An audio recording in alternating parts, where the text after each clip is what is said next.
told you I was gonna kill you, and I'm gonna chop you up. And then I'm gonna eat you, and you're gonna live in my tummy forever and ever, and we're gonna be belly buddies. That's what cannibals believe. If they eat you, you can't leave them. But that is a flawed premise. Because of digestion. Jeffrey Dahmer was not, he was chill.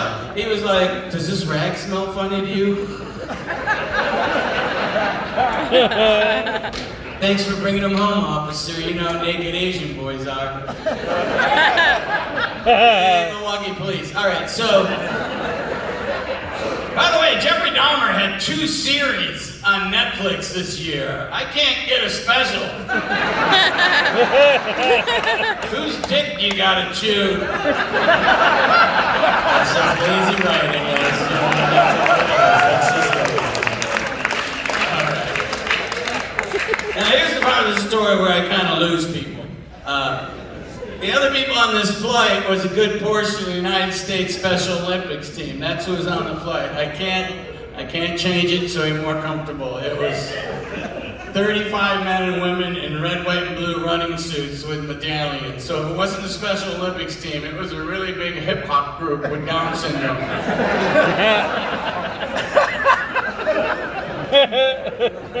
And as the plane was careening towards the earth, the pilot got on again. The pilot goes, "Hello, ladies and gentlemen, this is your pilot. There's no reason to be alarmed. When we land in Cleveland, the runway will be covered entirely in foam. At the very end of the runway will be a fire truck." And the plane was dead silent. And I thought, oh, I'm dying. And then one voice in the back of the plane went, "Fire truck!" He was excited. He was going to see a fire truck. Fire truck! And no one else laughed, and I did. I laughed. Fire truck? Are you fucking kidding me? Come on. That was the moment I went from atheist to agnostic. I was like, you know what?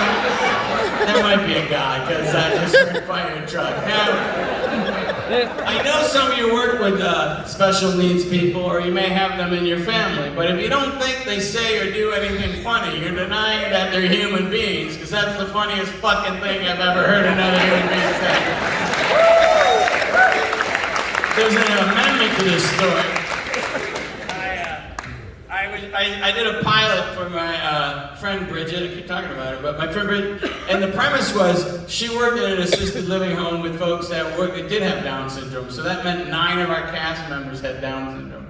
And I haven't been personally touched by it. I don't have any family members, so I was researching it, and I would go to group homes, and I would meet with doctors. And one of the things I learned, part of the diagnosis if you have Down syndrome is you have extra empathy, which is crazy, but it's true. Like if I had Down syndrome and you were sad, I would key right in on that, and I would get sad. Same thing like if you were happy, I would get happy. And I mean, maybe it'd be nice if we all had a little more empathy right now. And so that's part of the diagnosis. So that also meant on the set, when someone was sad, the whole cast got sad. And when somebody was happy, everybody got happy. And I went like that all day long.